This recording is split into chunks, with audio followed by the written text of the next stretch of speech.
ធម្មតាទេពេលយើងកំណត់ទៅនឹងអ្វីដែលជាផែនទីចង្អុលភ្លើងអ្វីដែលជាសកម្មភាពទៅពេលអនាគតនេះយើងត្រូវតែមានការគិតគូរជាជំហានដើម្បីឆ្លើយតបហើយនឹងជំរុញការងារទាំងអស់នេះឲ្យបានទៅដល់នឹងអ្វីដែលជាគោលដៅ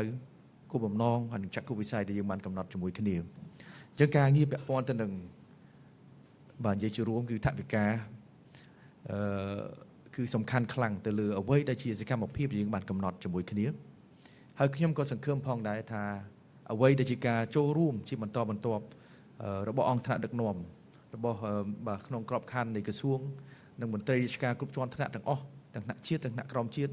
គឺយើងនឹងបានឃើញនៅអ្វីដែលជាសមិទ្ធផលផ្លែផ្កាទៅតាមពេលវេលាដែលយើងនឹងកំណត់ជាមួយគ្នាហើយការងារទាំងអស់នេះនឹងអាចឆ្លើយតបបានទាន់ពេលវេលាសម្រាប់អ្វីដែលជាការរំពឹងទុករបស់រាជរដ្ឋាភិបាលក្នុងការជំរុញទៅលើការងារកំណែទម្រង់ជាជំរឿហើយនឹងការធ្វើទំនើបកម្មនៃស្ថាប័នសាធារណៈក្នុងក្របខ័ណ្ឌនៃអាណត្តិទី7របស់យើងនេះបាទជាការងារទាំងអស់នេះគឺមានសារៈសំខាន់ខ្លាំងហើយការចូលរួមហើយនឹងការដឹកនាំសម្របសម្រួលរបស់ក្រសួងអធិការកិច្ចរបស់យើងគឺជាការងារមួយសំខាន់ខ្ញុំរំលឹកម្ដងទៀតគឺអ្វីដែលជាការបង្ហាញហើយនឹងការផ្ដល់នូវទំនុកចិត្តមកលើក្រសួងរបស់យើងដែលជាផ្នែកជាជជែករបស់រាជរដ្ឋាភិបាលនោះគឺជាការងារមួយដែលមានសារៈសំខាន់ខ្លាំងណាស់បាទគឺត្រូវតែមានការបាទចូលរួមទទួលខុសត្រូវហើយនឹងភាពម្ចាស់ការក្នុងការអនុវត្តការងារទាំងអស់នេះពីព្រោះអ្វីដែលជាការអនុវត្តការងារយើងបានដឹងហើយគឺយើងមានវិស័យច្រើនហើយគឺមានការគិតគូរជាប្រព័ន្ធដើម្បីអនុវត្តពង្រឹងនៅប្រសិទ្ធភាពក៏ដូចជាផ្ដល់នូវដំណោះស្រាយជាក់ស្ដែងទៅដល់នឹងវិស័យសំខាន់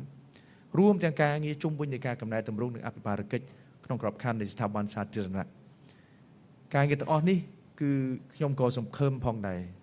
ថាទោះបីជាពេលវេលាខ្ញុំនៅក្នុងក្រសួងនេះមានរយៈពេលអត់ទាន់បាន1ឆ្នាំទេប៉ុន្តែអ្វីដែលជាឆន្ទៈក្នុងការចូលរួមដឹកនាំសម្របសម្រួលជាមួយនឹងអង្គការដឹកនាំក៏ដូចជាមន្ត្រីរាជការរបស់យើងនៅក្នុងក្រសួងអធិការកិច្ចនេះគឺយើងនឹងបានបង្ហាញហើយនឹងគៀកោនៅការចូលរួមគ្រប់គ្រងពីអង្គការដឹកនាំតែក្នុងក្របខ័ណ្ឌក្រសួងទាំងក្នុងក្របខ័ណ្ឌស្ថាប័នសាធារណៈផ្សេងទាំងថ្នាក់ជាតិនិងថ្នាក់ក្រោមជាតិហើយយើងនឹងជំរុញបន្ថែមទៀតទៅលើការគ្រប់គ្រងហើយនឹងការវិនិច្ឆ័យនៅក្នុងកម្រិតមួយដែលអាចទទួលយកបានពីក្នុងក្របខ័ណ្ឌអន្តរជាតិបន្ថែមទៀតអញ្ចឹងនេះគឺជាបេសកកម្មមួយខ្ញុំគិតថាអត់ស្រួលទេបាទគឺតម្រូវឲ្យមានការចូលរួមលះបង់ទាំងអស់គ្នាគឺពេលវេលាឥឡូវនេះខ្ញុំគិតថាសមស្របទៅនឹងអ្វីដែលជាការកំណត់នៅឆន្ទៈការកំណត់នៅសកម្មភាពជុំវិញនៃការងារកំណែទម្រង់ជំរុញធ្វើយ៉ាងណានោះអាចយើងមានភាពកក់ក្ដៅទាំងអស់គ្នាបាទកូនចៅយើងអ្នកជំនាន់ក្រោយបន្តទៀតគឺយើងអាចធ្វើយ៉ាងណាអាចមានការបាទវិតម្លៃជាលក្ខណៈវិជ្ជមានខ្ពស់មកលើថ្នាក់ដឹកនាំក៏ដូចជាអង្គមន្ត្រីរាជការទាំងអស់នៅក្នុងចំនួននេះក្នុងការអនុវត្តការងារនេះឲ្យមានប្រសិទ្ធភាពតាមបរិបទនៃកម្ពុជារបស់យើងបាទ